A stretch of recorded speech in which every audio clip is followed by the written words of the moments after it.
I think it should keep working. All right. Hello and welcome to Virtual DVDs. Today, we're going to be talking with Trond about seeing forests and trees.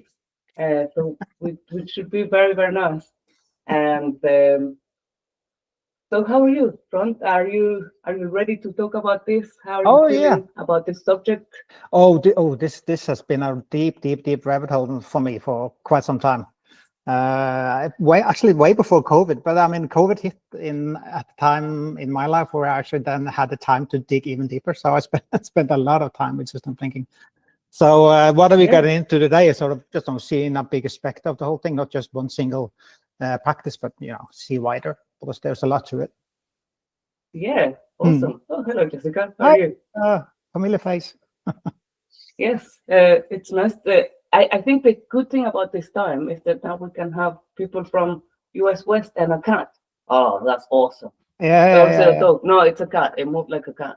Look at that. Hello, friend.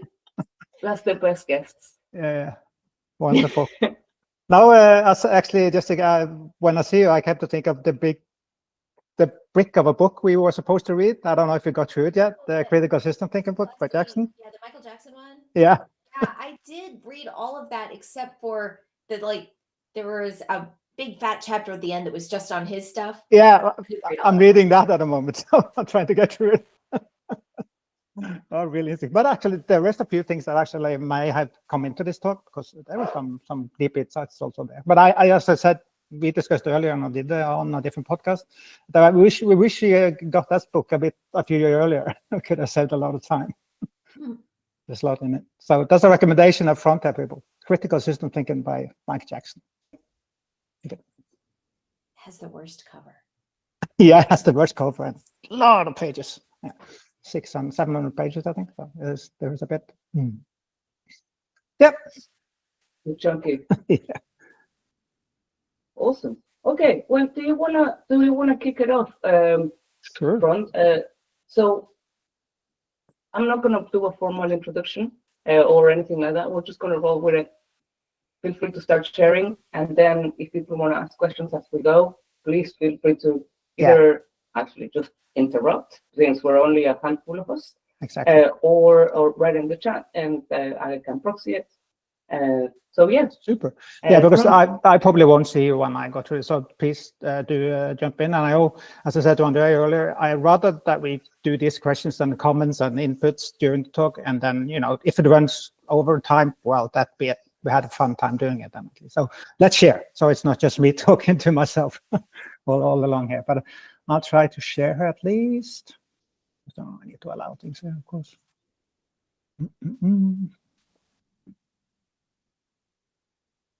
Get the wrong window, not the Chrome tab.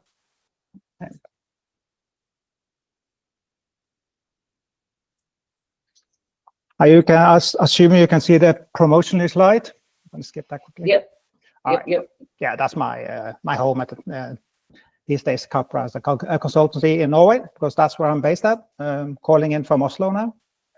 So I've been with Capra for quite some time, and actually, I just want to highlight the little text that says there: "Happy people in modern and humane organization create quality digital products," because that is actually essentially why I got into system thinking. Was exactly that. How can people enjoy the time at work and at the same time be productive and produce good quality? And there seems to be a connection here, and we're going to go back to that later in the talk. So it's actually quite relevant. But yes, it sounds like we're going to talk biology here, but of course we're not. This idiom is I assume is quite well known, and I guess I should have used the negative version of it, not seeing the forest for the trees, because that's essentially what we're going to talk about. Is that you end up focusing too much on the elements of a system and not so much the system as a whole. I'm not going to argue that you only need to see the system as a whole, but you need to be able to see both. And we are going to get into some of that first, and then we're actually going to expand on it a little bit later on, the different system thinking approaches. So it's going to be quite heavy on the theoretical side, and I like to refer back to Immanuel Kant, not to sound too like extreme, but it's like experience without theory is blind. That theory without experience is mere intellectual play. So we are not going to be talking too much about practice today, but mostly theory. But remember that we need both. And I think we have some lacks when it comes to the theory side of it. So we're going to nerd out maximally on system thinking, looking at parts. We're going to look at whole. We're going to look at linear versus non-linear. We're going to look a little bit at feedback loops. We're going to go a little bit into the thing that people refer to as socio-techno. And there is a lot of schools there, as I mentioned earlier. Is that like the book by Mr. Jackson is like focusing on that. There are different sort of schools, if you like, or sort of areas of system thinking, and they are quite different, and they solve different things in a way. So we're going to get into a few of those, not all of them, but actually quite considerably, and especially the newer ones we got into. So let's go into the forest then, because I think if we were to sort of analyze a forest, if we're going to look to it and try to understand, we usually go into it, right? We sort of, okay, we maybe start at the whole, but we dig in immediately. So we thought, so we look at the trees and then look at elements like the leaves and all that stuff, understand what a tree is. And if we believe that if you understand what a tree is, then we understand what a forest is. So that's sort of the thing with this idiom, is that we tend to focus a bit too much on the elements and not so much on the whole. So so this is this sort of encouragement of taking a wider view of things. Say, for example, if you're gonna build a car, if you were assigned to build a car, we will probably immediately start to look at the parts that's built as parts of this car and understand them, and then try to sort of, based on what we know about the parts, understand what the whole is. So we start from the bottom and build up. Say, for example, okay, this is a mundane example, but say if you're going to build a website, for example, if you're going to build any type of IT system, we quite quickly go into solution mode and then say, oh yeah, we probably need GraphQL here, we maybe need Kubernetes, God forbid, and we may need some of the latest, coolest JavaScript framework, Next.js, for example, or whatever it is. So we start with the tech quite sort of initially. Some of us maybe talk to some domain experts, like domain-driven design sort of encourage us to do. Some of us talk to the users to figure out what sort of needs they have, but it doesn't take long before we got into the solution mode. A lot of the reason why we do that is also systemic. Like, for example, if we work in a company where they do projects, for example, then there is the project phases that we have to go through. So we have to sort of analyze things first. We need to sort of have an idea of what we're going to make, because we need money for it. So we need to sort of even go into the solution mode just to figure out how much this thing is going to cost. And so there's all these systemic things. But regardless of what it is, we tend to go into the deep end. So what we do then is do what the system thinking often refers to as reductionism. That we go into the elements and think that we can understand the whole based on the elements. But the thing is, when we do that, there are smart people who have seen that this is not the most clever way of doing things. So Akov, I always come back to him quite often, because he has a set of wonderful quotes from him. Very good educator on system thinking. So a system is more than the sum of its parts. It's an indivisible whole. And that's quite, I mean, if you look at from how we do things, this is quite revolutionary. I mean, if you take it, yeah, it actually loses essential properties when it takes apart. So I missed that bit. But there is another smart fella called Paul Cilliers who say, in cutting up a system, the analytical method destroys what we seek to understand, and that's quite profound. So when we do this, when we break it down, when we try to walk into solution mode, we actually do things that we try to create a system and actually breaking it apart and destroying what we're actually trying to understand and build. So we can't just do analysis. That this is actually one of the first big learnings from system thinking, at least from my point of view. That was the first thing, aha moment for me. So we need something else, and we're going to go back to that a little later, because there are other elements that we get wrong. For example, this with cause and effect. We strongly believe or wish there's a linearity between things. That if you're given A, you can assume what B is. And this comes back to, we have done this all through the school. When we went to the school, and all the education is based on this idea, right? And natural sciences is heavily leaning on this idea with causality. But the cause is necessary. We assume that the cause is necessary and sufficient, and that is a big thing. It is that is actually, we don't need anything else than that single cause, and that is determinism, right? We assume that determinism in any system. So, and when we do that, we also tend to, like for natural science, we tend to prefer to doing things in labs. You remember we try to sort of limit the number of variables so we can sort of focus on one of them and then measure that in a certain way. So in the same time, when we do labs, so in vitro or whatever it is, we remove the environment. So it's an environment-free way of approaching things. So like in the illustration, there is A to B, they're thinking, and they're in a box. There's nothing outside the box. We try to isolate the problem.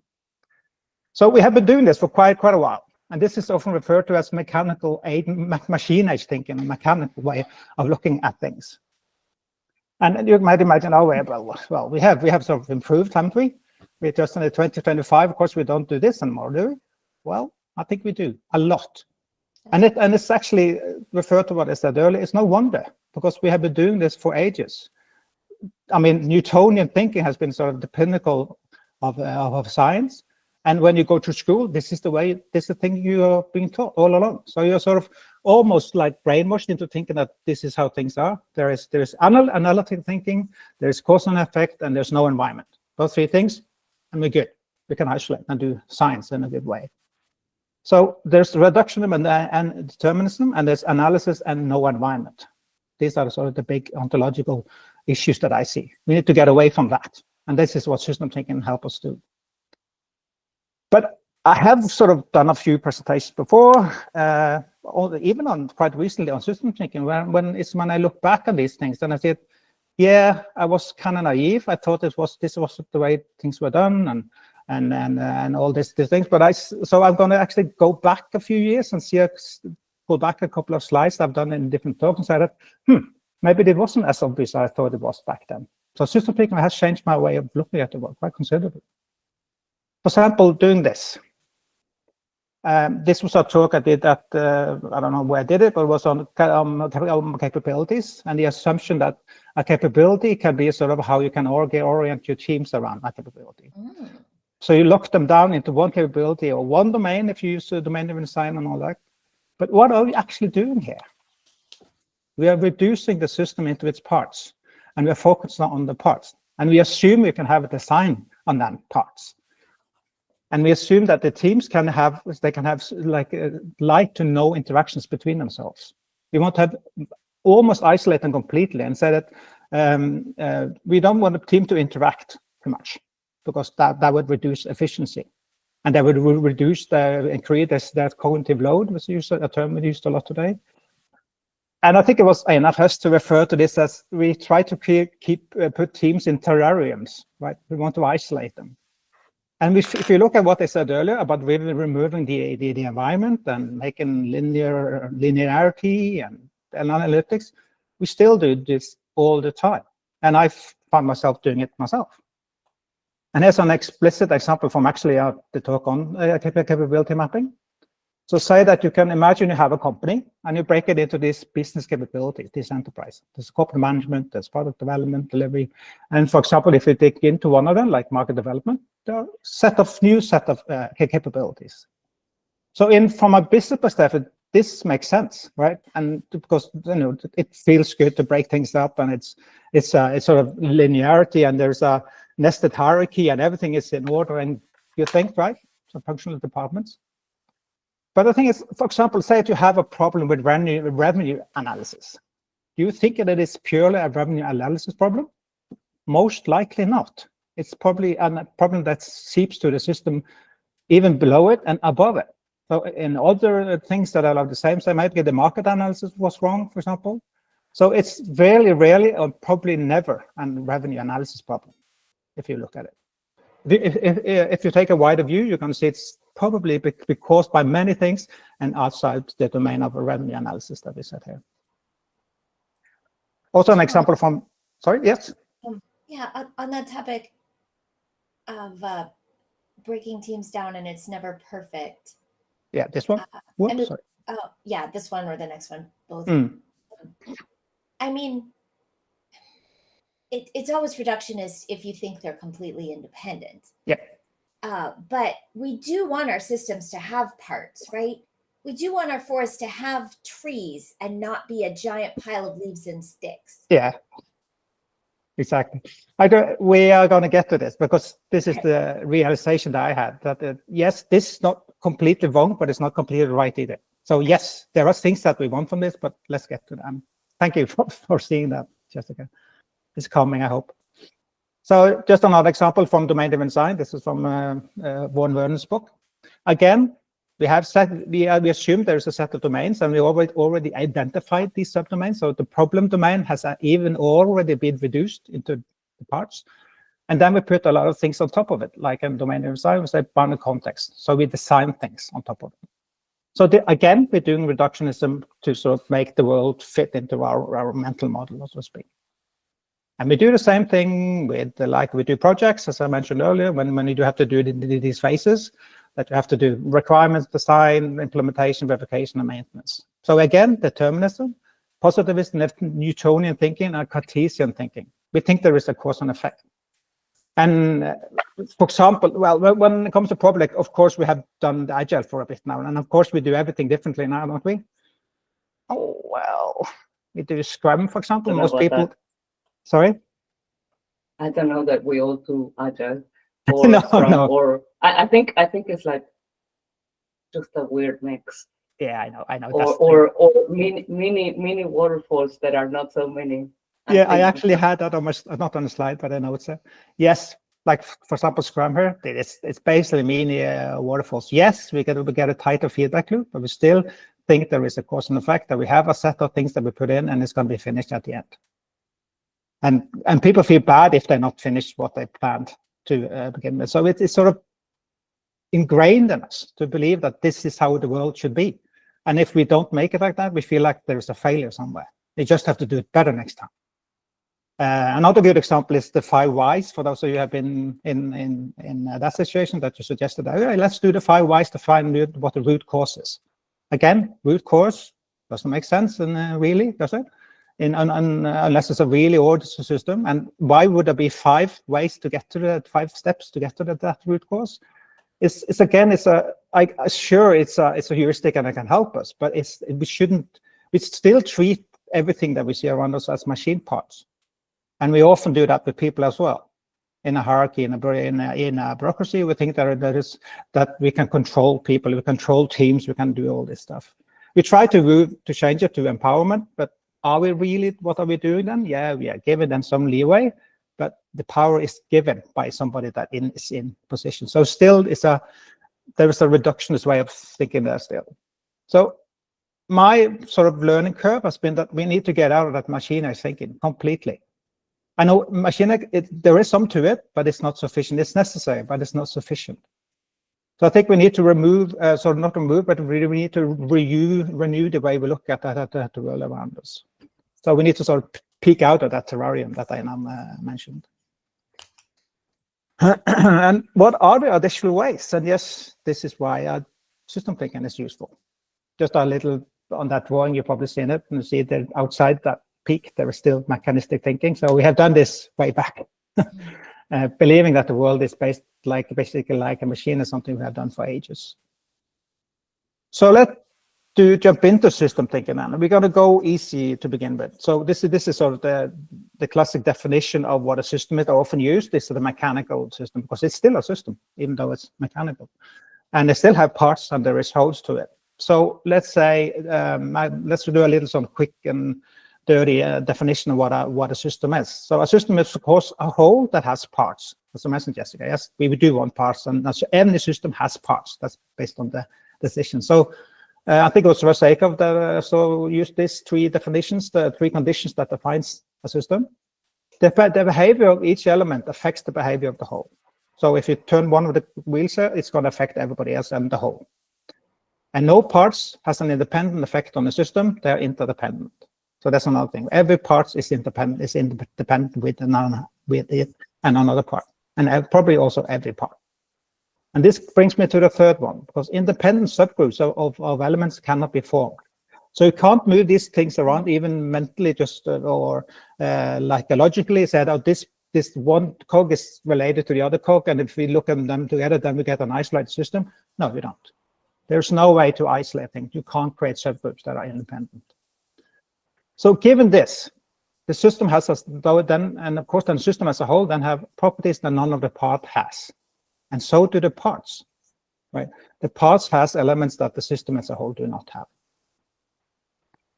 So that's a sort of a simple definition of what a system is. It's a whole, it's a part, and it's interdependence, and everything is connected with everything basically. Then. And there is emergence. There is something that the system as a whole has that the part do not have. Another way around. So that means if you go back to I have the quote from by Sillers and by Razwaikov, then we cannot use the analytical method. Basically what they said, that you can't just look at the parts to understand the whole, because there is something called emergence. There's something that the system has as a whole that the parts do not.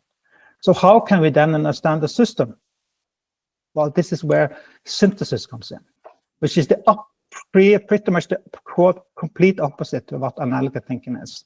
What you do then is that you look at the containing whole of the system. What is outside the system that you're going to look into? What the system you're going to build, or the system that you want to understand. Go up one level. So, in which system are this system that you're looking at apart? And if you understand that, then you can go down and understand the elements. Then you can down, as you said earlier. So the whole thing is that you do synthesis first, and then you go down into analysis. So there's no way you're going to remove analysis. Analysis is useful, but you need to understand the whole. So you need to do synthesis first. And we always almost intuitively do analysis first. So that's the first step, something that we need to stop doing. So say if you're going to build that card that I showed earlier, you need to understand what the card is going to be used for. In which sort of context is it relevant? Is it going to be off-road? Is it going to be on track? Is it going to be pulling things? Is it going to be fitting a lot of people? And how does people want to use it? And is it a petrol car, or is it an electric car? Because now people don't want to have petrol cars anymore. So we need to, all these things. We need to understand the context that is in. And this is also why I really enjoy domain-driven design, even though I had a pick at it earlier, is that I focus on the business level at least. So you go one level up, right? If you're going to build a system that supports the business, you need to understand the business. So you go one level up. But actually what is suggested here is that you go as many levels up as you can and what feels relevant. Of course, you could go all the way to the universe as a whole, but that probably wouldn't make sense. So at some points you have to stop, but you should go up as long as it feels relevant. And this is systems thinking. So instead of doing the analysis first, you have to do synthesis. So that's, but also as you said, it's partly what a basic system thinking is, but there's more to this, and I'm going to get to that later. Because this is like, how do we solve the analysis problem? That we can't do analysis, we add synthesis. Actually, on that, isn't it like kind of strange? Because out of all the tools for design, because you're talking about synthesis, which kind of makes me think of like design as a way to create models that let us see the context as well as we're like, okay, you're designing a chair. What is the chair for? Yeah, it's like it's a crow, or it's a chair for a little child, or for your cat, and then that's a very different chair. Yeah, but I think that our tools for doing synthesis on the context are not great. No, they're not. So I think again that's why the domain-driven design has a lot to go for it, just because actually it gives them some of the tools, some of the practices that make us actually look at the higher level. For example, have event storming sessions with the business, for example, or something like that. Yeah. Or including including the user, you do design sprints. Same thing. Lift up, go up one level. So there are a lot of tools that we can use, but we shouldn't just treat them as like a weird thing that we do once in a while. We should do it all the time, as much as we can. So the whole system thinking bit is a bit counterintuitive. It doesn't like sit with us immediately. I mean, like synthesis, you can understand that when you sort of think about it, and when you see examples of it, like I said, with domain-driven design or design sprints or whatever you do. So it kind of user story mapping or whatever. I mean, it kind of makes sense, but as technicians, we try to say, okay, this is something that we probably should do, but I really do not enjoy it that much. So we end up doing the technical things instead. So that's where I need. It's like, it's unsatisfying in that you can always go higher, you can always go bigger. How much is relevant? As soon as you leave your boundaries, there's no end to what you might need to understand, and you can't like check the boxes. Okay, I looked at all the parts. Yeah, exactly that. So as I said, who was it who said this? Was it Carl Sagan who said, in order to make an apple pie, you need to make the universe first. So at some point you need to stop, right? You can't go on forever. So Maybe that's why I like the 5 whys. yeah, sort of is, yes. Mm. At least there's just 5. Actually, Yeah, there's a heuristic there, 5. Yeah, 5 levels up. That's good. Like 5 levels down. Yeah. But again, what we do is that we focus on the technical, and we also run the risk of doing, like I refer to as local optimizations. That's another issue, right? When we go down, it doesn't go up first. I would think, right, if we just improve one part, then the system as a whole will become better, right? It makes sense, but it's actually counterintuitive when you think of systems. If you really look into system thinking, because you can actually create a part that doesn't fit with the other parts. So like this, the new cog, it doesn't fit with the other parts. So you could potentially ruin the whole system if you do that. So that's what I refer back to what you said earlier, Andrea, that agile, what we're doing in an agile, doesn't necessarily mean that we are making things any better. Especially if you're a small team in an organization that tries to be agile, and then you ruin it for everybody else that tries to run projects. Right. So there is this. We can risk doing things for good reasons and for well-meaning intentions, and then actually incidentally ruin the system. I think Akerf has a good analogy there. If you want to build a car, and you would think that, okay, if I get all the best parts in the world for every part of the car, wouldn't that create a fantastic car? No, you wouldn't be able to build a car doing that because the parts wouldn't fit. So you would actually destroy the whole idea of a car doing that. So there's a counterintuitive here. So that's how you can deal with analysis problem is synthesis. So how about this cause and effect thing? Because we believe in time that there is often we want there to be a single cause that is necessary and sufficient. And this goes back, as I said earlier, to science. So just thinking about the world as a clock is a way many think it has viewed it. And if you look back to Newtonian thinking, they didn't think that the world was, or the universe was like a clock. It was a clock. It behaved like that. And there is a lot of people in natural sciences that strongly believe in super determinism, which means that if you just know enough, you can predict anything. So there is an idea called Laplace's demon. So if you just know the positions and the action of every particle in the universe, you can actually predict everything to the very detail. So this is the idea of a clockwork universe. You probably heard of that. So what happens to free will then, and purpose, and all that? It's so interesting discussions. So how do we deal with cause and effect in a system thinking approach then? Like this picture we showed earlier, because the world is really like this, right? So we try to create this terrarium, the bubble, that or the science lab, or the vitro thing that we do, or whatever when we do this. Oh, when we create a team, we need to create a team space so they can work by themselves, kind of thing. So we need to isolate things. They shouldn't interact some other teams, because then you bother the other teams and all that stuff. So we believe there is an illusion of control there. The project thinking, of course, is that you can predict the future if you just know enough. So if a project fails, it didn't fail because it was the wrong approach. They failed because they didn't do it well enough. They just had to do analysis more correctly, or they probably did get right people in the project. There's always a reason that sort of leans toward that. If we just did it perfectly, it would be fine. But there's a very linear effect thinking here. So this is another much loved way of thinking about the world that system thinking challenges considerably. And in order to sort of go into this area, it's not as easy to just say, like for analysis, you just do synthesis and then you're all done. Now, cause and effects a little bit more trickier, because then what we have looked at so far with the cogs and the definition of a system and all, that could be a closed system. It doesn't mean that it doesn't have to have an environment. The environment wasn't relevant. But I think it was actually Dave Snowden who said this: you understand a complex system by interacting with it, not by analyzing it or modeling it. And interacting with it means that we have to look at it from outside.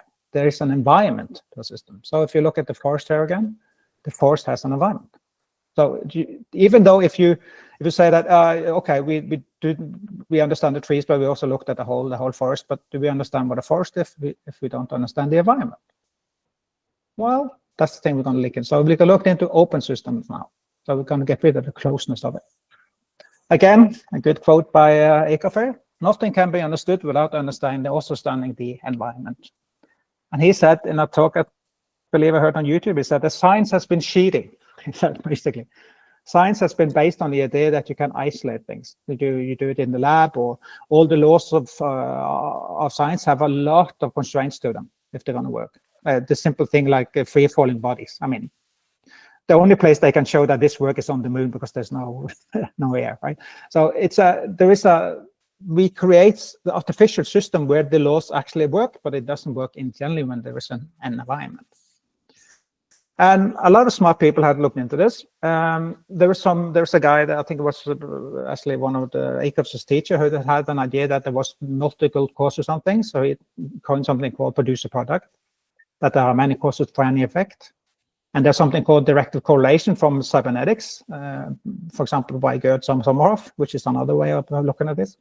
But I want, as I said, I hinted at earlier, I want to look at it from an open system thinking perspective instead, because it covers the wider space better. And open system is something that everybody feels it's intuitive for them. So just to define what an open system is that you can many often run to the definition of environment as the containing whole that we discussed earlier with the analysis. Right? You have a system, and you go up one level, and you think at the next level is the system, is the environment, but it's not. It's just the containing system. It's not necessarily environment.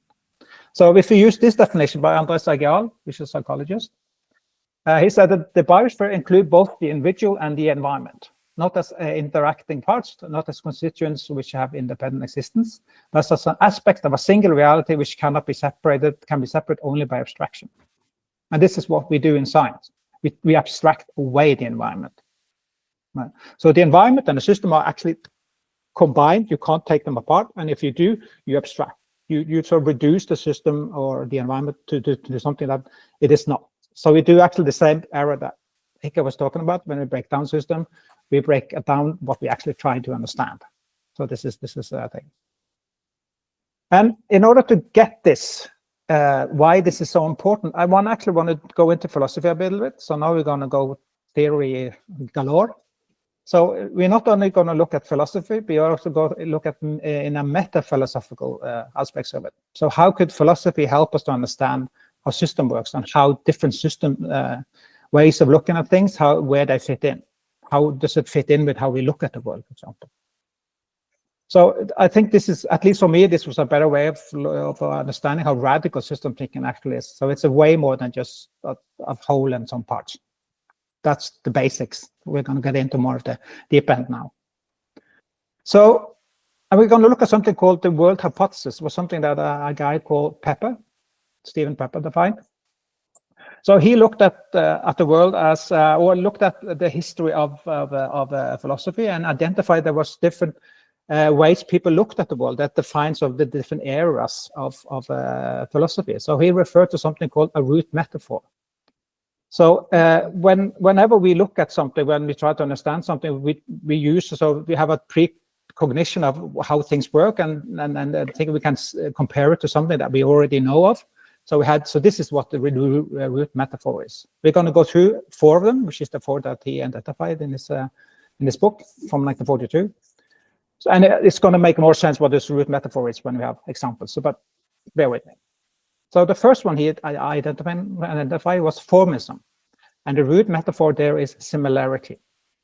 So if you look at different things in the world and you look at what is the similarity between things, all these are round, then you group them. If all these are square, then you group them in a different category. So this is, you look at what is the similarity between objects. So what sort of forms do things take? Hence the name formism.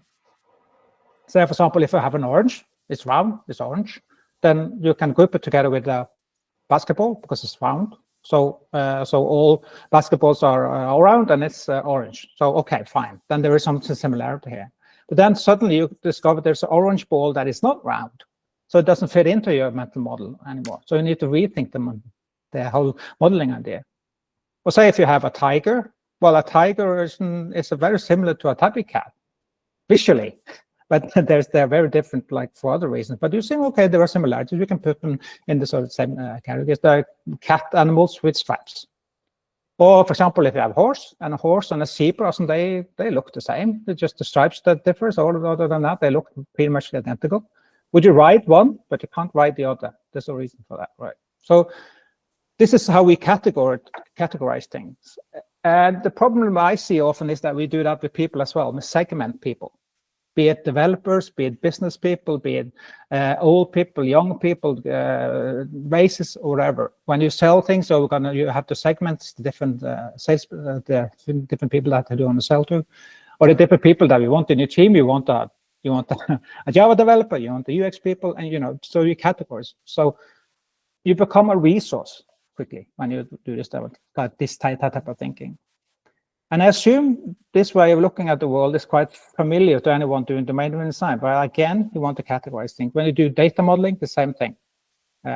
So even though this is old, this goes back to the Greeks, Plato and Aristotle, it's still a way of looking at the world. And the thing is that this is one metaphor. The root metaphor is similarity, but this is one world hypothesis, and it works for anything. That's the sort of brilliant idea from Pepper is any of these are complete. You can use this way of looking at the world for everything. It fits every model. So whatever you do, you see similarities. That's how you sort of operate, how you model. So that's formalism. That's one. And the other one, which we discussed earlier, is mechanism. And then, of course, you look at the root metaphor, then it's the machine. The world operates on a machine, as a clock, as I mentioned earlier, the whole universe as a clock, for example. This is this idea.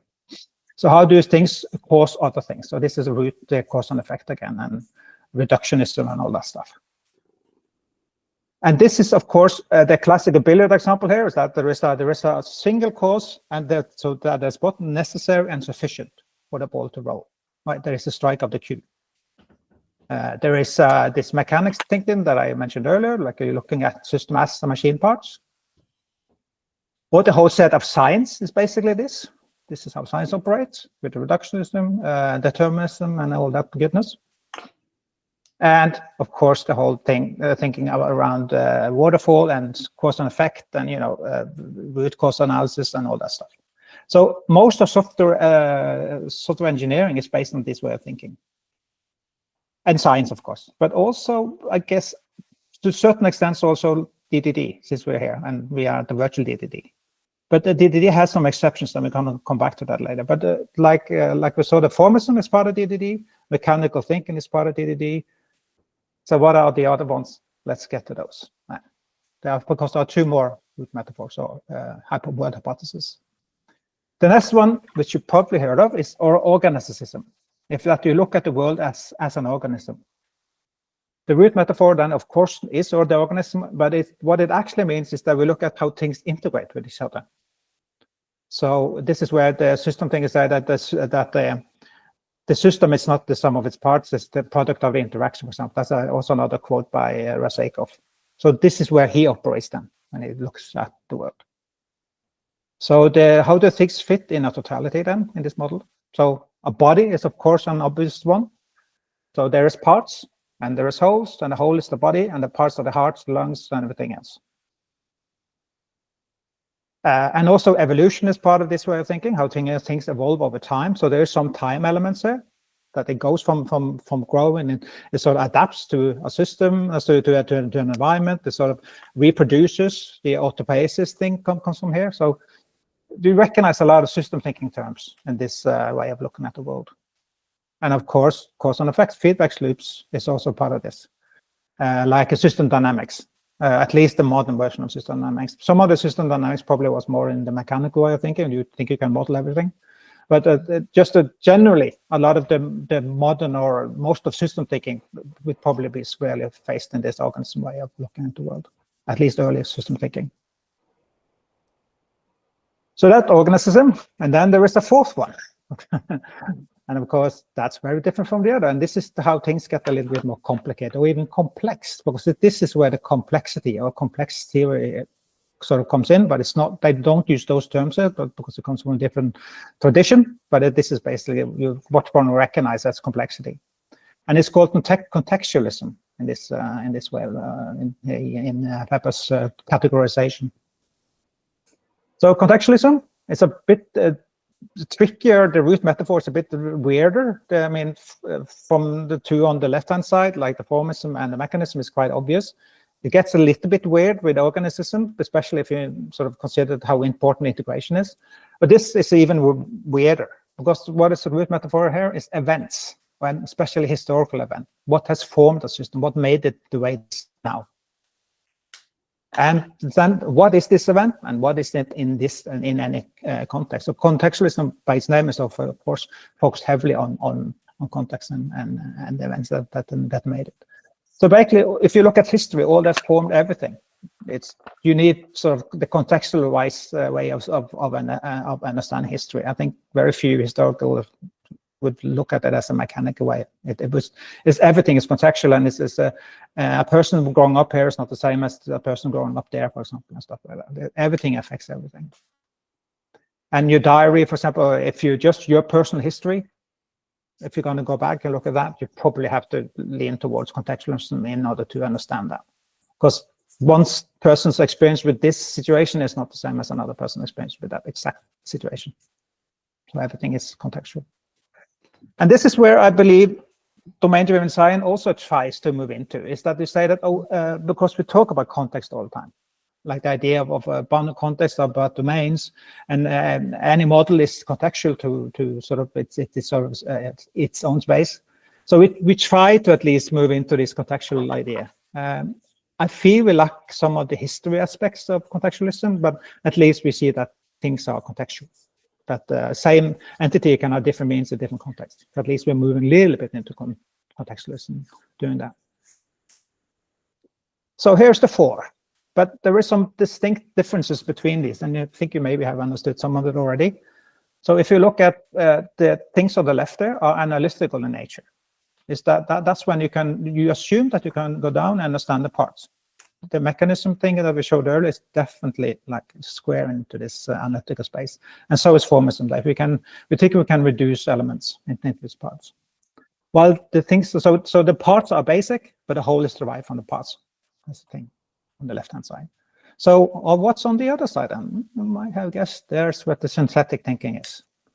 So there, the whole is the basic, and the parts are derived from the whole. So that's the idea. Synthesis is completely the polar opposite of analysis. And there's also another dimension, the vertical dimension there. So the top ones are more dispersive. They sort of spread widely, while so this spreads so widely that there is an inaccuracy in position, because everything is huge. There's no end to anything. While the bottom one is more integrative. You want to figure out how things are interacted, how they integrate. So instead of having the sort of problem with precision, you have a problem with scope, because you go down too soon. So you create a sort of a containing whole in a way. So these are the four, and I think we kind of intuitively understand the two on the left-hand side, the analytical one, because these are the things we are familiar with in everyday life probably, and we have been drilled during school. This is the thing, how you do things. While the things on the right-hand side is a bit more trickier. So we're going to focus a little bit on those now. And why is that true? Because you can say that in complexity thinking, you would say, oh, there is order on the left-hand side of Canadian framework, and then there is complexity and chaos on the other. So there's order and there's non-order. But here there is actually a distinction between what complexity is. There is contextualism and there is organism, and they are very similar. So it's kind of hard sometimes to see the difference between them. But the difference is in the vertical space here. So the lower one, the organism, are really focused on integration between parts. So again, classical system thinking lies there. If you look at contextualism, an open system finally fits here well. It's not so important how things integrate. It's more important how the environment affects and how everything changes with everything. So there is integration there as well, but it's not a focus point. Yeah, and also there's an interesting aspect of time. aspect of time. On the left-hand side, there is really no time explicitly in the world hypothesis. On the right-hand side, there is time. Organism has this evolving thing, right? That they think evolve and it's reproduces. So there is some idea of a time, but it's sort of given. It's not sort of taken on board so heavily. While on the top one, it's core. Time is everything. Everything changes with time. Everything changes with context, different contexts, and that. So everything has a duration. Everything lasts. There is no end. And when we think about open closed system, again, bottom one is closed because it's focused on the integration. So you don't really need to understand the environment. You can accept that there is an environment. A lot of system thinkers do acknowledge that. But the environment is just there. It's just sits there and it doesn't have necessarily a role. There's some input output of energy, for example, or whatever, but it's not really it's taken on board properly. While on the top one, environment is essential. So open versus closed. And the last one I want to get into is purposefulness. Is there purpose to things? And this is also where organism and contextualism differ. In order to understand a little bit better, let's go into what purposeful system is all about. And then you can go back to some of the heroes of system thinking. This is Donella Meadows. Of course, she's most known for her causal loop diagrams and system dynamics and feedbacks and feedback loops and all that stuff. But if you read her book, for example, The Thinking in a System, you sort of understand she evolved a little bit. So she didn't think the same way as an older woman than what she did back in school when she was an educator, a well-known educator. For example, the idea of what a purpose is. So she defines a system as a set of interrelated elements organized to serve a particular function or to seek a particular goal. Some of you may have heard of this old term called teleology, where things, it's not necessarily that there is a cause and effect, because cause and effect is not fitting in the system thinking model. But what is the system? What's the purpose of the system then? Then it tries to reach something, and that's the teleology idea, that it sort of moves towards something. So there is no cause that drives it to it. It's actually built in that the whole system moves towards that. It's not pushed by anyone. So it has a goal-seeking idea. Or purposeful is another way of looking at it. Another famous, at least from my perspective, a famous system thinker and a social scientist is Fred Emery. He has a more contrived version of what a system is, but it's actually, when you read it a couple of times, it kind of makes a lot of sense and it's really profound. So he defines a system as a set of entities that are interdependent. Back to the interdependence, really important still, with respect to the principle that governs the set, i.e., he calls it the system principle. The system principle is not sui generis to the set, but defines the special relation of interdependence between the set and its environment. I'm not going to pretend that I understand Latin, so sui generis, I had to look it up. But what it basically means, what makes it unique? So if you take a set of elements and just put them together, yes, they are unique. You have designed them, they are there, or you have identified them, because system thinking is mostly about framing things. If you look at the world and say these parts belong together and this is a system, that's not sufficient. That's not the way at least Fred Emery looks at the system. The system needs to have a purpose, and the purpose is defined by its interdependence with the environment. And that's the system principle. A system needs to have a reason to be, a reason to exist in order to be a system. I also want to bring in some of the Rakoff worked with Fred Emery a lot, so and they wrote a book together called On Purposeful System. So we're going to look at different way of looking at the system based on the purposefulness. I'm not sure if this the setting that or the setup that I'm going to show now is part of that on Purposeful System book, but at least it's part of that Rakoff book, a set of papers where it defines it. So say if you have a system and there's a set of parts. So if you look at their purposefulness, say if you have a deterministic system, a mechanical system, then the parts have no purpose and the whole has no purpose. Take a car, for example. The elements of the car has no purpose. It has a function, but it's no purpose.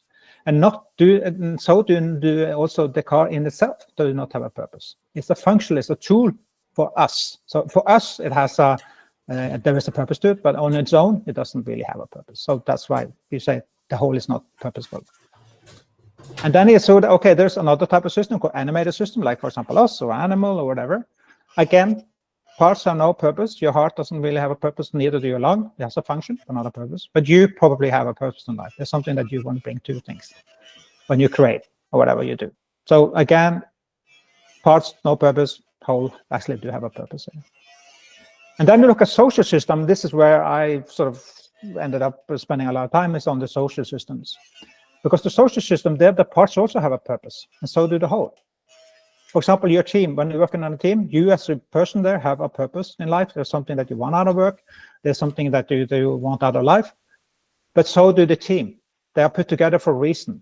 There is a system principle, as Fred Emery said. There's a reason why the team is there. It's just a collection of people. Yes, Andre? Quick question. Yep.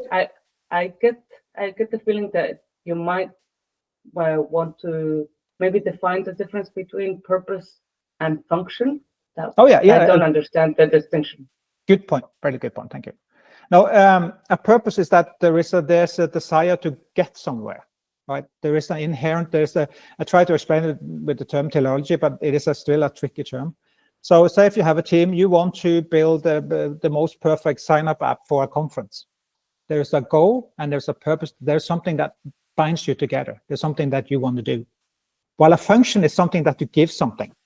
A function is just like, okay, you repeat it. There is no purpose to pumping blood, or if you can behave like a function yourself if you want to, and just give up purposefulness. Okay, I just want to code. The coding is what I do. My purpose is not to build the system. That's a function I have in the organization. Exactly. And I'm just doing my thing and getting paid.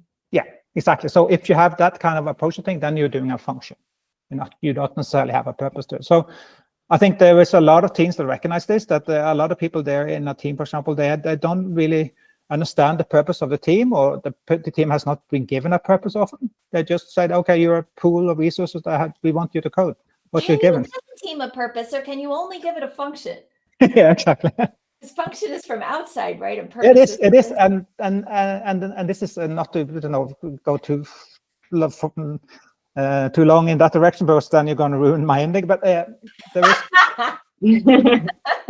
is something to it, right? So in an organization, you often give people orders to do things, and then they are not really purposeful then, right? Okay, they can buy into the purpose, they can accept it, but they are doing a function then, not the purpose. They don't own it. And also, it means that the purpose can only be had by things that have the will. Yes. Is that a thing? So yeah. Things that have will, and I'm not going to say just humans, because okay, we know, right? That's so things that have will can have purpose, and then also it derives that the purpose is intrinsic, like can only be within a person or a kind of group. Have collective purpose as well, right? Exactly. That's implied. And so you have to buy into it. There's something that you want to do, that you want to get out of it. So if you feel you have a dead-end job, you're doing a function, and you don't. This is not something that you're gonna enjoy it for the rest of your life. Then you're probably doing a function. Okay. So there's a different perspective how you get into the system. And so when if you look at people as purposeful purposeful system, which is the definition that Aikoff and Emery uses on purposeful system, they say that a person is an open, purposeful system. That was a human being is. It has purpose. So if you put it in a situation where it's not giving this ability to have a purpose, be it a prison, be it in a military camp, being in a team, in an organization that you are told to do something, you have actually removed their purposefulness. And that has the side effects. And that's why social sciences is into these things. All right.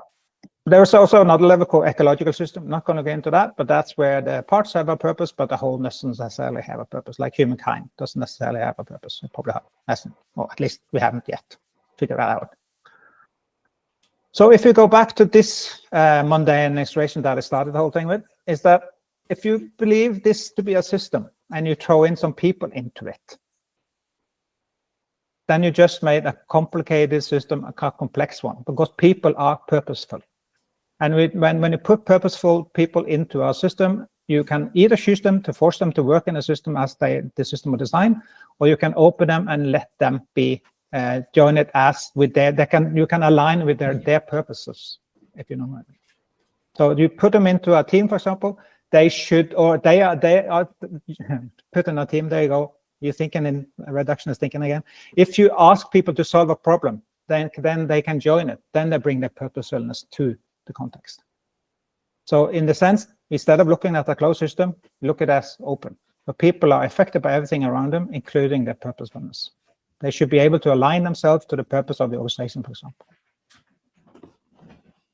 So this is steeped in contextualism. Everything is contextual, everything is open. There is the time is inherently there, and there's purposefulness all around. Every part is purposeful.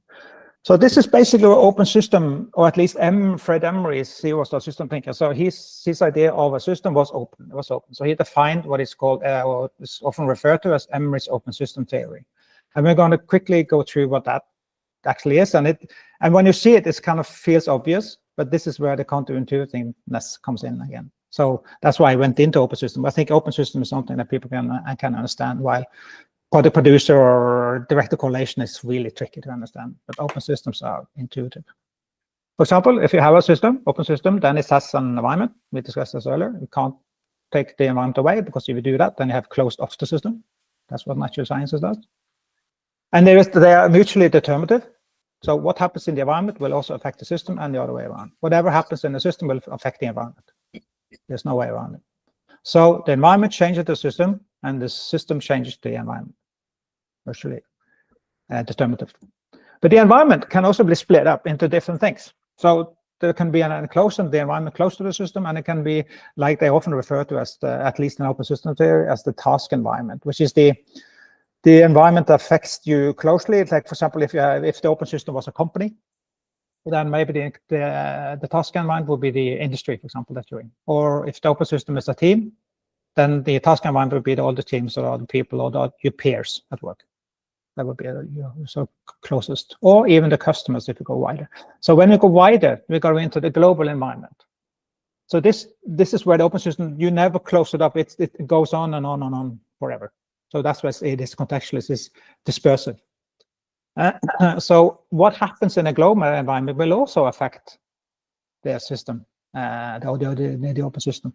So, for example, trends in the world, like people starting to believe, to be sort of understanding that there is something called climate change, and they say, oh, okay, we need electric cars now because we don't want to affect the environment that much.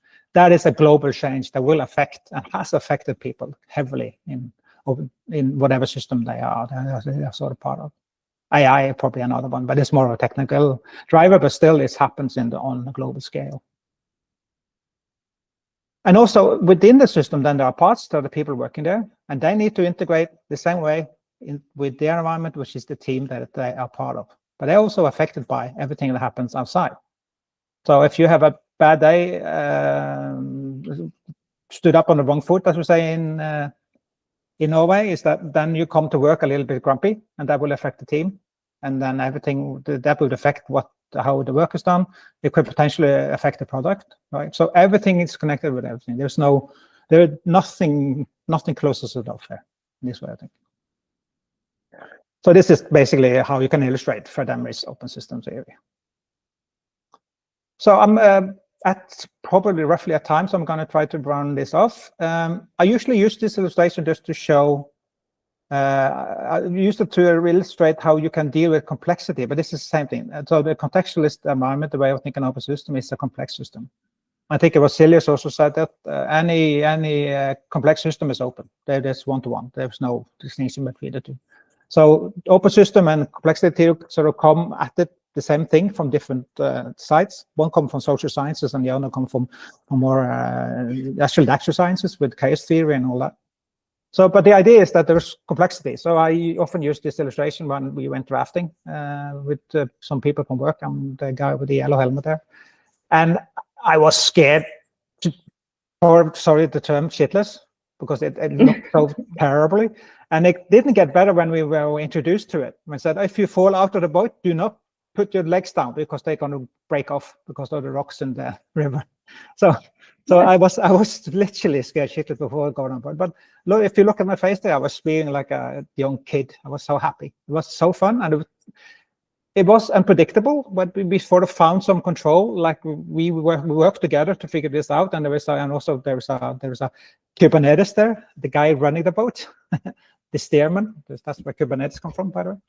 So I mean, we sort of managed to operate in these rapids, even though how complex and how hard it was. So we have this inherent ability to do this stuff because that's the world where we operate in.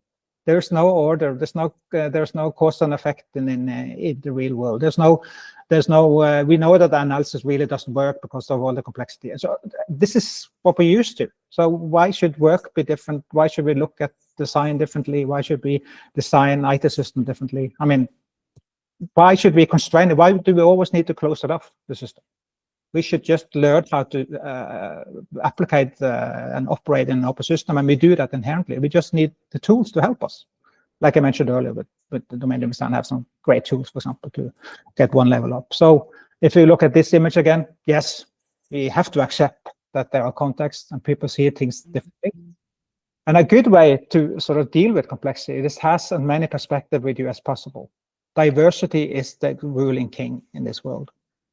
So if you have a team, don't reduce it into this formalistic thinking that you should have this type of person. Oh yeah, we're missing out this type of person because a team should have that, because a good team should have this type of people in it. No, have as load of diversity as you can, because that's how you can deal with complexity. That's the only way to deal with it, as good as we can. We're never going to control complexity. And also the book I mentioned earlier with Mike Jackson, the critical system thinking. I think the subtitle is Managing in the Complexity of Managers or something like that. It's not about really the management there, is to dealing with it. It's not controlling it, it's sort of handling it in best possible manner.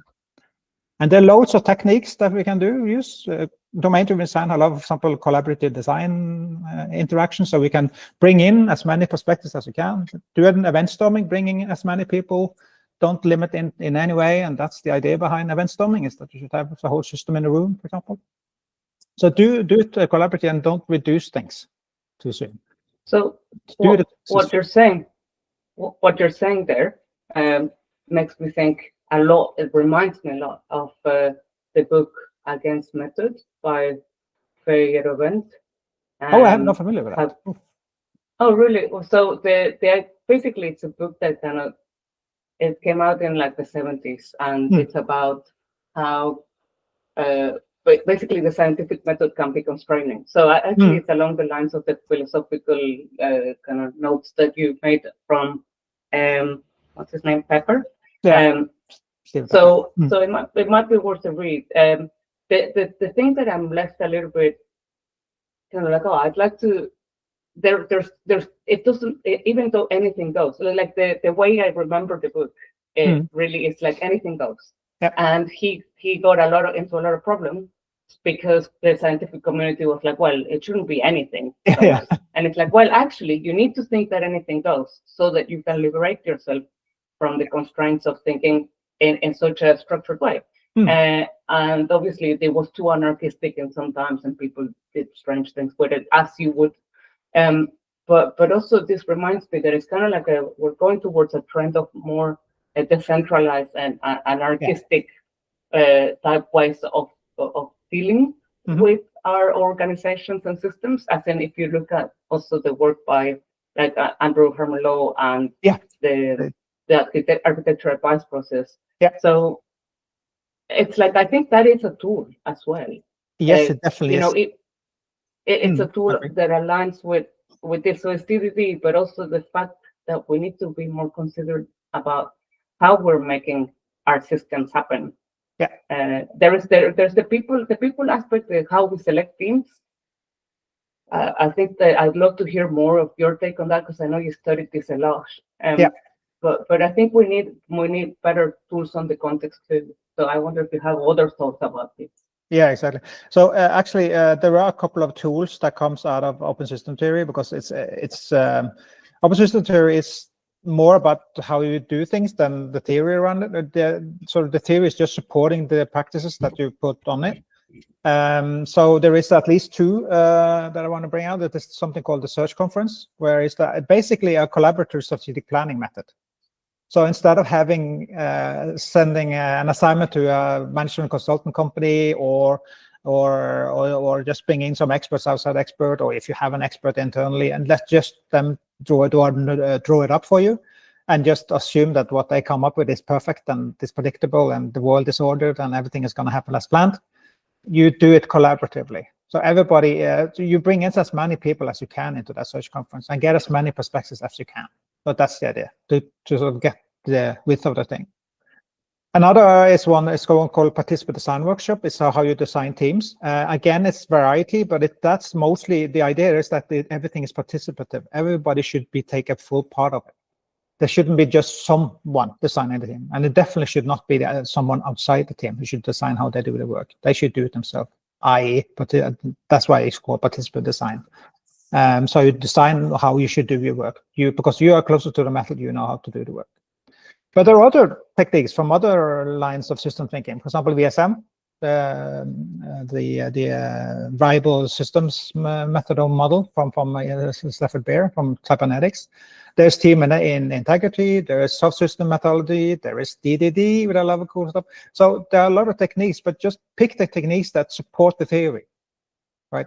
That has sort of this, it doesn't necessarily have explicit like anchoring in this way of thinking, but it should at least feel like it's part of this way of thinking, that it's collaborative, it's many perspectives, and it's collaborative. Then I think you're in a sort of good space to deal with complexity. Another one is that we also I also want to bring this in because there are scopes, and it's interesting. I thought with Ruth, and when I did this talk before, shorter version because I'm running over here now, but I added things as well. But I did it at the Domain Endurance on Europe with her in the audience. It was such a honor to have her there, but also daunting. But somebody referred to this talk as very Ruth Malani. It's very Ruth Malan kind of talk because this is something that she teaches as well. But it's funny when I showed this illustration, because she talked about this a few years back, is that there are scopes in things. Like you have the team, there is an architecture there, and you go up one, there's an architecture on the domain level, and there's an enterprise architecture on that level. And if you look at this illustration, she talks about architects. So there are people in that position doing those scopes. But I think she and she said it openly, is that no, she has changed her mind on this. This is not somebody doing it, they are sort of enabling the things happening on these scopes, because the scopes are there. We just have to do collaboratively on every level. So when you mentioned Hamel order, Andrea, that's the same idea. It's like if the team has something they want to change, an ADR, they need to bring in everybody that's been affected by it, and also the experts. Then you go out wide as you can. Yeah. If you have more than you need, good, right? That's better than too few. So you go as wide as you can. And also just more idea on this purpose, so this alignment thing, because that often comes up. This is the famous illustration by Henrik Nyberg about how teams should work or not work, at least, like the low ones, where they have low autonomy and low alignment and all that. But everybody wants to be on the top right quadrant there, right? Like there is a boss who says, figure out how to sort of, we need something new, figure out how to do it. Like there is somebody refers to this as a tight, loose, tight, that there is somebody setting a direction, then you can go out and figure it out and some in the loose, and then we are tight, then we are making sure that we have delivered on what we asked for, or that we agreed on. But the thing is that this one really doesn't fit with the purposefulness of things, because the boss is still saying where we are going. And that could probably work in many situations. In large companies, this is why you should operate. But you should be mindful of that. If you want people really to join in on your direction, your goal, your vision, your mission, you need to make sure that they understand, they are part of, that they feel that this is for them, that there's purposefulness for them into it. They need to align the purposefulness of things, and the things there are people. Why you're going to cross the river and what's exactly. Yeah. So instead of saying cross the river, you need to understand why you should cross the river, and you want to be on it. You see that you have to do this, and then because then you own it in a very different way. And this is why participation is so important in design. I think there is actually an effect often referred to as the IKEA effect. It's when you build your own furniture, you are so proud of it because you have built it yourself. So there's a different way of, so the whole idea is that you need to be part of the design and the whole thing. So participatory democracy is the idea. So I think this illustration misses that element, but of course it's way better than the bottom left corner. So I'm going to end with a couple of recommendations. Just like a summary then, pick in holes, not parts. Yes, you should do both, but start with a hole and then do the parts, not the other way around. And also iterate between understanding something and knowing it. I didn't go too much into that, but this is something that Eike Voss talks about, is that when you do analysis, you try to understand, you try to know how things work, to understand how things works. While you go up, you want to understand how it works. So you go up, you understand things. If you go down, you learn, you know more about it. So this is analysis synthesis thing. So you need to iterate between these, up and down, up and down, up and down. So even though I say that you start with analysis and do analysis, you probably have to start with synthesis and do analysis. You should probably do that in iterations, in a loop. And you learn, so you learn new things. And don't close off your system, ever. And if you do, know what you're doing. Know that you're actually then abstracting. So if you take away the environment, do it at your own risk. You should know what happens when you do that. So don't do it unless you really understand. So if you build a car, when you start actually constructing a car, then you can probably close it off, because then there's no need to sort of go back and do the iteration. But you probably should do that iteration anyway, even if you build a bridge or whatever it is. So there is some to this regardless. So be careful about closing up the system. And make sure that you align on purpose. And a good way to align on purpose is that you do a co-design, or do everything together as a team or as a group. Every team is a system, and it's a purposeful system. So you should make sure that everybody's on board. Even though somebody just want to code, then everybody else should know that, okay, this person just want to code. He just want to have a function there. That's fine. But don't close them off, or him or her. Let them do whatever they want them, and realize that people change over time. Contextualism again. Don't assume that they are the same forever. And don't think of yourself as a simple part. I think everything starts there. Often asked that, how can you change a big organization? Well, there is something to this thing. It has to change somewhere, better than nowhere. So if we can start with you, then, and there's a lot of you, then maybe there could be a hope for a change on the bigger organizations in India. But if you do not change, don't accept anything else or everyone else to change. So don't think of yourself as simple parts.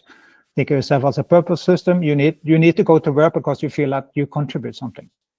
And this is where the open system theory goes into these intrinsic motivators that we need fulfillment when we are at work, for example. Didn't get into those today, but there are measurable things that really you can sort of see how purposeful people are at work, how good they are at work.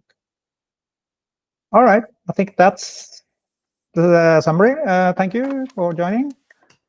If you want to, yeah, we could have some Q&A afterwards. I have got time, but if not, you can find me on most social media as Trond, so that weird Norwegian name. And also, I can suggest Open System Theory page, where there's actually a community page that we built. I went to Australia to learn about these things. I went to the old Fred Emery's wife, Marilyn Emery. She lives in Canberra, but she's in her 80s, so she couldn't travel anywhere. So I had to come to her. So we went to sort of learn about this open system theory and so search conferences and participate design workshops and all that good stuff. So there's a lot of information on that page if you want to. All right. Is there any comments, questions? I'm going to stop sharing. I have a thing like in defensive analysis. I mean, we focus way too much on analysis in our culture, of course. Yeah, yes. Which is why we're pushing ourselves to go to synthesis. But I see like some of the purpose of that synthesis and of the design of the different scopes is to get to where we can do analysis. Yeah, I agree. Because analysis is powerful. Oh yeah, we need to do, exactly. Yeah. And then eventually you get to a scope where you have control, like the code of a single process.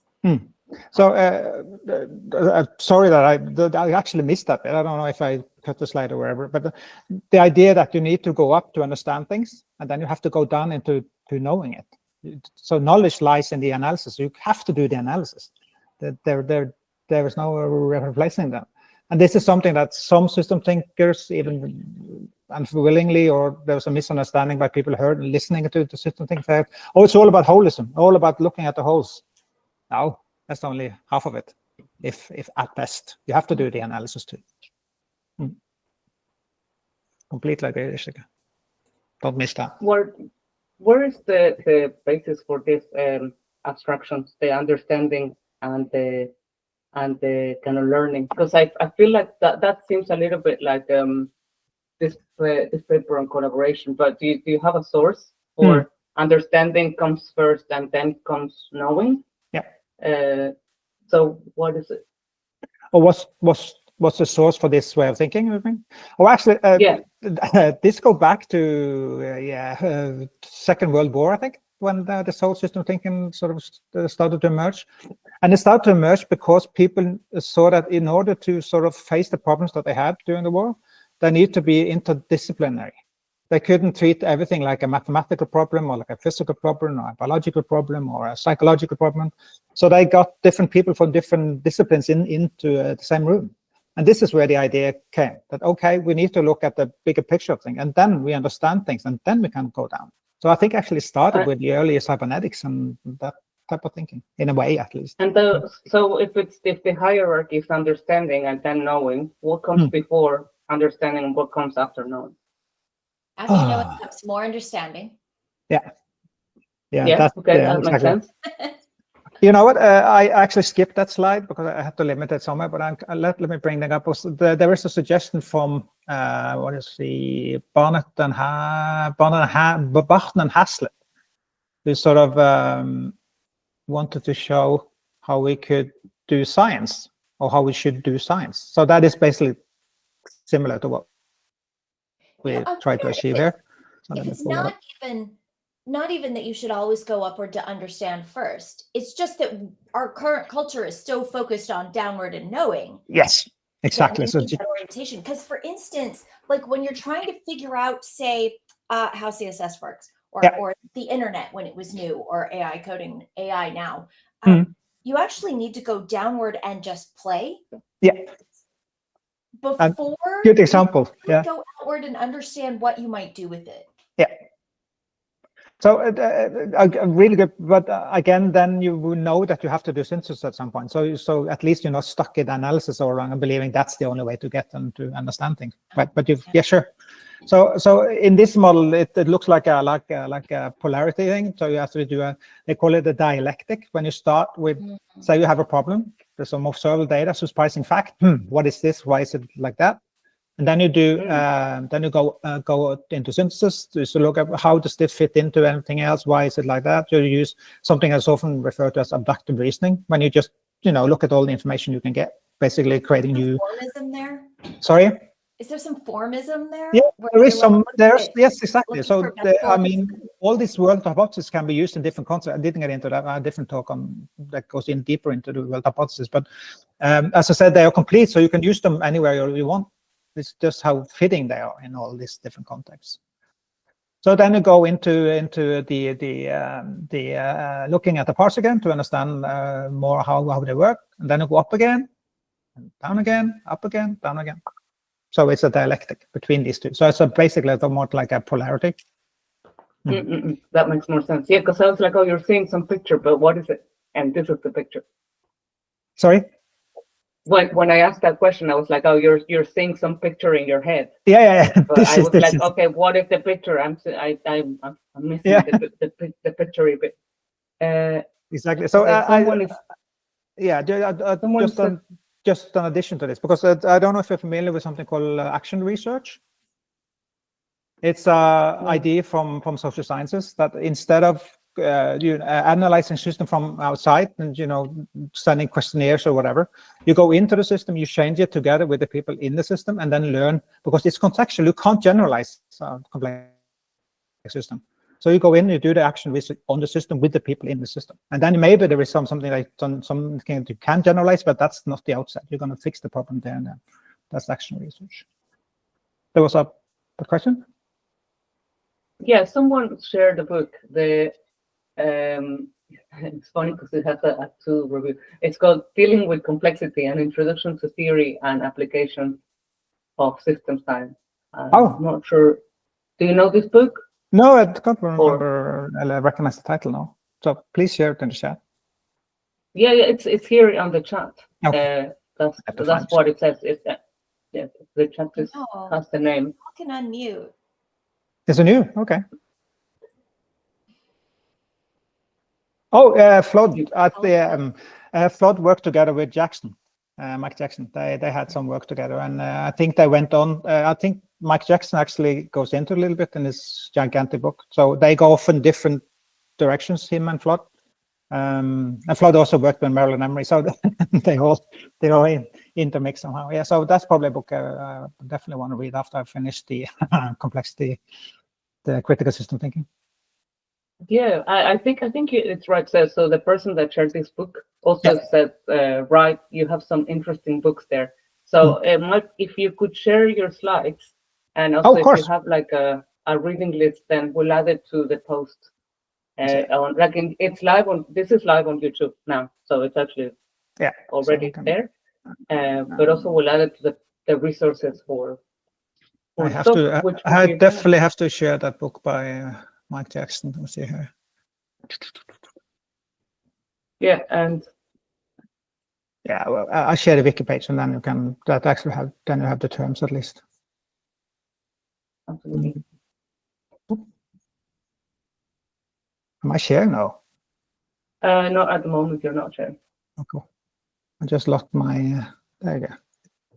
That's the one. Critical system. But also his idea there in that, or the main idea in that book, is using all these different system thinking approaches, which have different world hypotheses, and use them for different things. You don't select one; you sort of mix them. Some multi-method, I think he calls it. That's the critical part in the critical. Yeah, exactly. Yeah.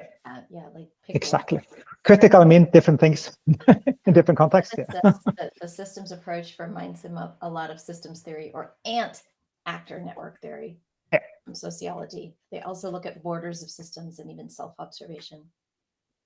There was actually a really interesting fireside chat with him and Dave Snowden, because Dave Snowden did a talk at this.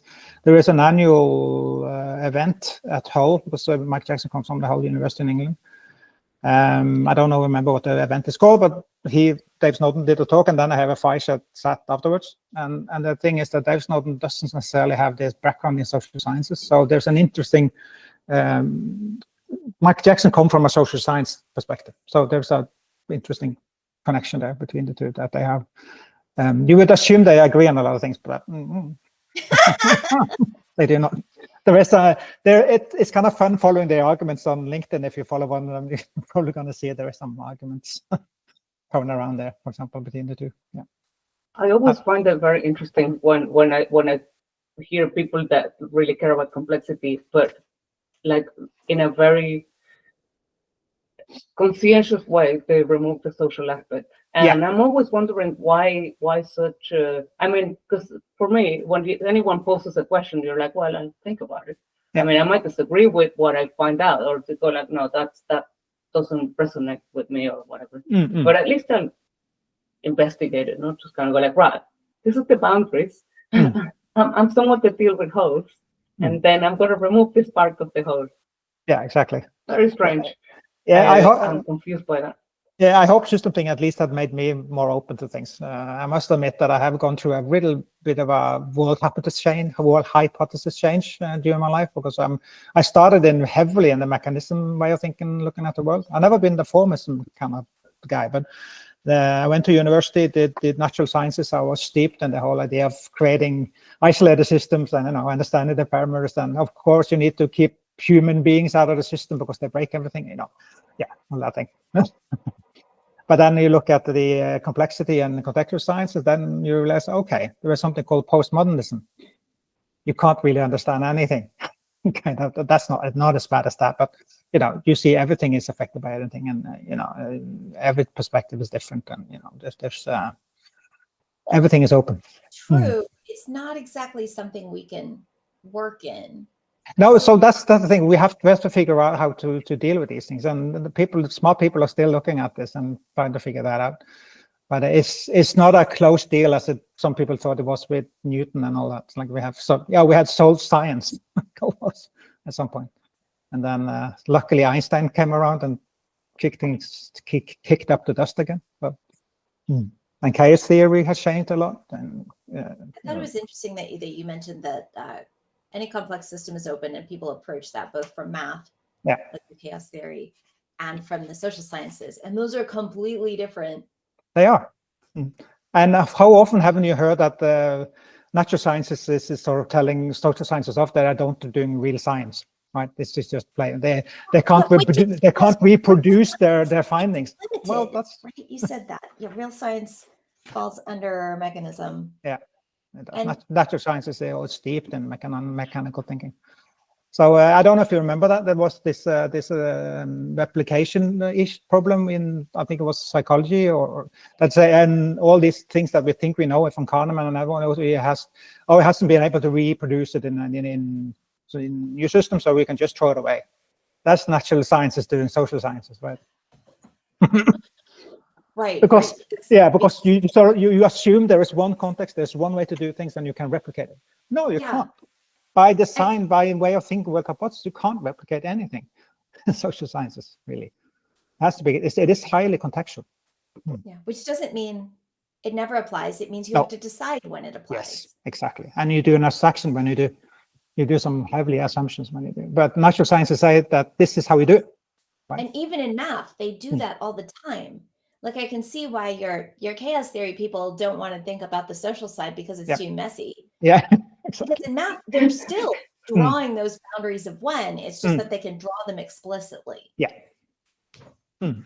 So so you reduce the system in order to be able to deal with it, to understand it, and that's fine. We have done it, and there's a lot of success. I mean, natural sciences have a lot of good history behind it, but we should be aware of what we're doing when we do close-up systems. Yeah, what we're losing with the Pandora's box of social. Yeah, it's drawing some cool resources. Thank you, Frederick. Much appreciated. Indeed. Pandora's box of social process and people debts. Yep, people debt in software. So in software engineering, even. Okay, should look that up. Nice. Well, this has been like a wonderful event. pouring my brain to you. Oh no, I love it. It's also the start of my day, so it's like. Oh yeah, it's morning in your world. Yeah, we're in the future. Today is the Tuesday, the 4th. And we're still stuck on Monday. I know. Oh, sorry. Tuesday is a little bit better because it's not Monday, hopefully. But yeah, I mean, thank you so much for coming over and sharing all of this. This has been awesome. I'd love to get a copy of the PDF of the slides so we can add it to resources. I'll send it to you. And also, I'd love to have you again and talk more about the purpose. Complexity. Yeah, I think you have a lot to say there. So if you're up for it, it would be great to. Sure. To hear I feel like I'm missing. Yeah, I started this deep dive in because of the social aspect. Why team doesn't work? Why can't we get teams to work properly? That's where it started. And did you find that? It's like, why can't we just get along? Yeah, exactly. Oh, can't just people be nicer to each other? Yeah. No, it doesn't work like that. There's so much systemic things that we need to fix in order to make people thrive in an organization, and that's the issue. You have to go out. That's when I got that idea. I love it when you have a question that drives you for years. Yeah, you know. It's like, oh, why can't computers just be nicer to each other? And then you have, types, systems, and whatever. and then Trond went off on like, why can't people be nicer to each other? It's like 17 million books and papers later. It's like it's some talk. Yeah. Yeah. Maybe we should have a talk on AI at some point too. I may have different opinions on that. Yeah, I mean, I'm not going to go there. It's not there anywhere. Like, there is just, so few people talking about LLMs and such. Exactly. It's like, nearly none of them. Have we talked about them as the next root metaphor yet? Yeah, but actually it could be, because what's interesting there is the non-determinism of it, right? Mhm. And all this stuff we are talking about has some determinism to it, but we don't know it beforehand. We can't. So yeah. So yeah. You broke the seal, Jessica. So like I thought we could get away with a whole thing that doesn't mention AI or LLM, but I'm glad that we Sorry, made it. I brought it up. No, sorry, it was you, Trond. So we made it 92 minutes, which is kind of, it's pretty good. I'll take it as a success. I ran over again. No, I mean, again, this is this is an open system, Trond. There is no limit of time. There's no box. Yeah, totally. I made some very cute mind maps because I got colors. Like, I kind of graduated to colors, which is nice. Actually, there's an interesting thing you just said that, because this format, or open space especially, is open, while a conference, a regular conference where I have slots and so on, it's closed. You have to fit into that box, and then you constrain the purposefulness of me as a speaker. It's true. We may have an open topic within the box. Yeah. But again, there's also this. I mean, I did think about doing a virtual. I mean, we do have an open day where we literally have an conference, and that's actually what happens. But I did think about setting a date and inviting some people, and they can choose to come, and then talk about whatever, and let's see what happens. But it seems kind of hard to invite people. Like this, at least there's a theme, and then so it provides some sort of framework for do I want to subscribe to having some time, because you kind of need to set time aside. But yeah, exactly. Anyway, you do wonderful work, Andrea. This is the whole virtual DDD thing is fantastic. So Kenny and all the rest. Yeah, I think this started off years ago with Kenny, Christina, and I think Marco and Nassim and a few other people in tune. And they I think it depends who has time, I guess, to kind of make this happen. And with me being in New Zealand, I kind of was feeling a little bit disconnected, and this is like a great way that is really enabling, because that means, slowly I'm in New Zealand, you're in Norway, Jessica, you're in the US somewhere. Are you still in St. Louis? So it's like, and there's some other people, and that means we can make this kind of global thing happen, which feels really cool. And also we're recording, so that means this knowledge stays. So it feels like such a beautiful thing to be able to do, right? Yeah, that's why I enjoy doing this stuff. I do to share what I've learned, and hopefully someone else can pick up on it and maybe find something useful. That's the whole or point. Even better, someone says, "Hey, what about this?" And you realize, oh, I missed that. Yeah. Anyway. All right. Thanks a million. That's pleasure. I'm glad we can make it happen. Yes. Thank you for having me. All right. Have a good one. Good night. Cheers. Good morning. Stop streaming.